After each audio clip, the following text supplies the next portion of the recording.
जय श्री कृष्ण दोस्तों, अगर आप हमारे चैनल पर नए हैं तो चैनल को सब्सक्राइब अवश्य करें। श्री कृष्ण कहते हैं, अगर व्यक्ति शिक्षा से पहले संस्कार, व्यापार से पहले व्यवहार और भगवान से पहले माता पिता को पहचान ले तो जिंदगी में कभी कोई कठिनाई नहीं होती। जो मानव अपनी निंदा सुन सकता है वो सारे जगत पर विजय प्राप्त कर लेता है। चाहे हम कुछ भी कर रहे हो, परमेश्वर हमेशा हमारे साथ और हमारे आसपास ही रहते हैं। गीता में कहा गया है, जो इंसान किसी की कमी को पूरी करता है वो सही अर्थ में महान होता है। श्री कृष्ण ने कहा है, जो लोग तुम्हारी बुराई करते हैं वो करेंगे, चाहे तुम अच्छा करो या बुरा। इसलिए शांत रहकर अपना कर्म करते रहो। निंदा से मत घबराओ। निंदा उसी की होती है जो जिंदा होते हैं। समय और स्थिति कभी भी बदल सकती है, इसलिए कभी किसी का अपमान मत करो और किसी को कम मत समझो। आप शक्तिशाली हो, पर समय आपसे भी अधिक शक्तिशाली है। श्री कृष्ण कहते हैं, प्रेम का अर्थ किसी को पाना नहीं, किंतु उसमें खो जाना है। बुद्धिमान वो नहीं जो केवल बोलना जानते हैं, बल्कि असली बुद्धिमान वो है जिसे पता है कि चुप कब रहना होता है। इतिहास कहता है कि कल सुख था, विज्ञान कहता है कि कल सुख होगा, लेकिन धर्म कहता है कि अगर मन सच्चा और दिल अच्छा है तो हर रोज सुख होगा। सदैव संदेह करने वाले व्यक्ति के लिए प्रसन्नता ना तो इस लोक में है और ना ही कहीं और है। समय और परिस्थिति कभी भी बदल सकती है, अतः कभी किसी का अपमान ना करें और ना ही किसी को तुच्छ समझे। आप शक्तिशाली हो सकते हैं, पर समय आपसे अधिक शक्तिशाली है। श्री कृष्ण कहते हैं, तू करता वही है जो तू चाहता है, होता वही है जो मैं चाहता हूँ। तो तू कर वही जो मैं चाहता हूँ, फिर होगा वही जो तू चाहेगा। परिस्थितियाँ चाहे कैसी भी हो, यदि व्यक्ति मन में ठान ले तो कोई भी काम मुश्किल नहीं होता। जिंदगी में दो लोगों का होना बहुत ज़रूरी है। एक कृष्ण जो ना लड़े फिर भी जीत पक्की कर दे, दूसरा कर्ण जो हार सामने हो फिर भी आपका साथ ना छोड़े। जिसने पहले तुम्हारा उपकार किया हो वो यदि बड़ा अपराध करे तो भी उनके उपकार की याद करके उसके अपराध को क्षमा कर देना चाहिए। बीते कल और आने वाले कल की चिंता नहीं करनी चाहिए, क्योंकि जो होना है वही होगा। जो होता है अच्छा ही होता है, इसलिए वर्तमान का आनंद लेना चाहिए। ईश्वर ने हमारे भाग्य में जो लिखा है उसे हमसे कोई नहीं छीन सकता, लेकिन अगर हमें अपने ईश्वर पर सच्चा भरोसा है तो हमें वो भी मिल सकता है जो हमारे भाग्य में ना लिखा हो। स्वार्थ से रिश्ते बनाने की कितने भी कोशिश करें वो कभी नहीं बनते हैं, और प्रेम से बने रिश्तों को कितना भी तोड़ने की कोशिश करे वो कभी नहीं टूटते। मुश्किलें केवल बेहतरीन लोगों के हिस्से में ही आती है, क्योंकि वो उन्हें बेहतरीन तरीके से हल करने में सक्षम होते हैं। अच्छी हो अगर नियत तो नसीब कभी बुरा नहीं होता। कोई भी कारण हो, कोई भी बात हो, चिढ़ो मत, गुस्सा मत करो, जोर से मत बोलो, मन शांत रखो, विचार करो, फिर निर्णय लो। आवाज़ से आवाज़ नहीं मिटती, बल्कि चुप्पी से मिटती है। तकलीफ सिर्फ आपको होगी, दुख भी आपको ही होगा। मन शांत रखोगे तो सुख भी आपको ही मिलेगा। विचारों को वश में रखिए, वो तुम्हारे शब्द बनेंगे। शब्दों को बस में रखिए, वो तुम्हारे कर्म बनेंगे। श्री कृष्ण ने कहा है, ये जीवन है, इसका एक क्षण अगर आनंद से भरा होता है तो कोई ऐसा क्षण भी आता है जो हृदय को अनंत पीड़ा देता है। अतः अपने हृदय को प्रत्येक स्थिति के लिए सज्ज रखो। इसे इतना दुर्बल मत बनाओ कि बदलती परिस्थितियों के साथ ये स्वयं को ढाल ही ना सके। खुश रहने का एक सीधा सा मंत्र, कौन क्या कर रहा है, कैसे कर रहा है, क्यों कर रहा है, इससे आप जितना दूर रहेंगे अपने मन की शांति के उतना ही नज़दीक रहेंगे। वास्तव में जब कोई व्यक्ति शांत मन से कोई निर्णय करता है तो अपने लिए सुखद जीवन बनाता है, किंतु मन को शांत करने के लिए जब वो निर्णय करता है तो अपने लिए भविष्य में कांटों का वृक्ष लगाता है। डाली से टूटा फूल फिर से लग नहीं सकता है, मगर डाली मजबूत हो तो उस पर नया फूल अवश्य खिल सकता है। उसी तरह जिंदगी में खोए पल को लाया नहीं जा सकता, मगर हौसले और विश्वास से आने वाले हर पल को खूबसूरत बना सकते हैं। जिंदगी में जो कुछ भी होता है अच्छे के लिए होता है। बुरा वक्त इसलिए आता है ताकि हम अच्छे वक्त की कीमत जान सकें, और लोग इसलिए बदल जाते हैं ताकि हम उनके असली चेहरे पहचान सकें कि वो क्या है और हम उन्हें क्या समझते थे।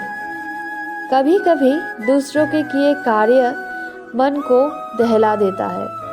संयम छूटने का अवसर आता है। ऐसे समय संयम बनाए रखना, अपने मन पर नियंत्रण रखना। परमात्मा का ध्यान गुणगान कभी भी व्यर्थ नहीं जाता। मन से लो ना लो, जब भी आप परमात्मा की बातें सुनते हैं या फिर कहते हैं, परमात्मा के दरबार में आपकी हाजिरी लग जाती है। उसका फल आपको वक्त पर किसी न किसी रूप में ज़रूर मिलता है। झूठ, धोखा और बहाने आपको कुछ पल की खुशी देंगे, लेकिन इसकी कीमत आपको भविष्य में चुकानी पड़ेगी। श्री कृष्ण कहते हैं, मैं किसी का भाग्य नहीं बनाता, हर कोई अपना भाग्य स्वयं बनाते हैं।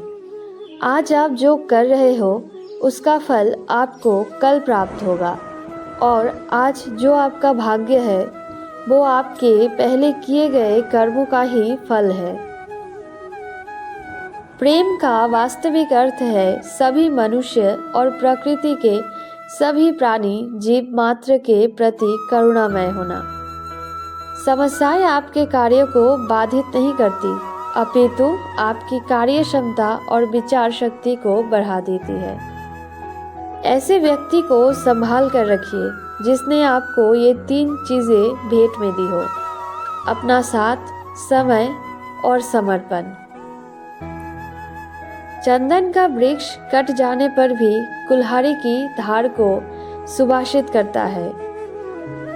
वैसे ही जो व्यक्ति सदैव दूसरे के हित का विचार करता है, वो अन्य द्वारा अपना अहित हो जाने पर भी बैरवृत्ति नहीं रखते।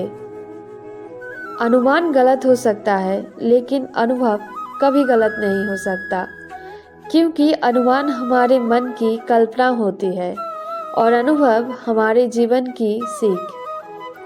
किसी को इतना भी कभी दुख नहीं देना चाहिए कि उसके अंदर बसे परमात्मा को भी दुख पहुंच जाए।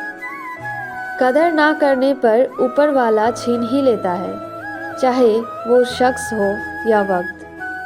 वो इंसान जो सभी इच्छाएं त्याग देता है और मैं और मेरा की लालसा और भावना से मुक्त हो जाता है, उसे शांति प्राप्त होती है। जो बिना किसी स्वार्थ के किया जाए वो प्रेम है, जो कुछ पाने की इच्छा में किया जाए वो मोह है। इसलिए त्याग दीजिए उस मोह को और सिर्फ प्रेम कीजिए। समय, सत्ता, संपत्ति और शरीर चाहे साथ दे ना दे, पर स्वभाव, समझदारी और सच्चे संबंध हमेशा साथ देते हैं। गीता में लिखा है, जब इंसान की ज़रूरतें बदल जाती है तब इंसान की बात करने का तरीका भी बदल जाता है। श्री कृष्ण ने कहा है, इंसान के परिचय की शुरुआत भले ही उसके चेहरे से होती होगी, लेकिन उसकी संपूर्ण पहचान तो उसकी वाणी से ही होती है। जब मनुष्य स्वयं को, सृष्टि को परमात्मा के अंश के रूप में जान लेता है, तब उसे ये अनुभूति होती है कि दूसरे मनुष्य या प्राणियों को दुख देकर वो स्वयं परमात्मा को दुख दे रहा है। तब मनुष्य दूसरों के प्रति निर्दयी या कठोर नहीं होता और उसका मन करुणा से भर जाता है। आपके पिता द्वारा दी गई सीख उनके अनुभव पर आधारित होती है। उनके अनुभव उनके जीवन के संघर्षों पर आधारित होती है। इसलिए आपके पिता द्वारा दी गई सीख आपके जीवन के किसी न किसी मोड़ पर आपके काम जरूर आती है। एक समझदार व्यक्ति वही है जो दूसरों को देखकर उनकी विशेषताओं से सीखता है, उनसे तुलना और ईर्ष्या नहीं करता। जीवन में कभी कभी विपत्ति का आना भी आवश्यक है, क्योंकि उसी से हमें हमारे मित्र और शत्रु की पहचान होती है। मनुष्य अपने विश्वास से निर्मित होता है। जैसा वो विश्वास करता है, वैसा ही वो बनता जाता है। अपनी दृष्टि सरल रखो, कुटिल नहीं। सत्य बोलो, असत्य नहीं। दूरदर्शी बनो, अल्पदर्शी नहीं। परम तथ्य को देखने का प्रयास करो। इंसान तब समझदार नहीं होता जब वो बड़ी बड़ी बातें करने लगे। समझदार तब होता है जब वो बातें उसके व्यवहार में दिखने लगे। जीवन में बुरे लोगों को अनदेखा करें और उनके बुरे कर्मों पर ध्यान केंद्रित करने के बजाय आप अपने लक्ष्य पर ध्यान दें। जिंदगी जब देती है तो एहसान नहीं करती, और जब लेती है तो लिहाज नहीं रखती। दिखावा और झूठ बोलकर मित्र बनाने से अच्छा है सच बोलकर शत्रु बना लो। आपके साथ कभी विश्वासघात नहीं करेगा। जीत निश्चित हो तो कायर भी जंग लड़ लेता है। बहादुर तो वो लोग हैं जो हार निश्चित हो फिर भी मैदान नहीं छोड़ते। जहाँ व्यक्ति का मिथ्या अहंकार समाप्त हो जाता है, वहीं उसकी गरिमा आरंभ होती है। स्वार्थ बड़ा बलवान है। इसी कारण कभी कभी मित्र शत्रु बन जाता है और शत्रु मित्र। उस जीवन को नष्ट करने का हमें कोई अधिकार नहीं जिसके बनाने की शक्ति हम में ना हो। दृष्टि से अधिक आवश्यक प्रेम और आदर भरा दृष्टिकोण है, क्योंकि वही आपको प्रेम और सम्मान दिलाता है।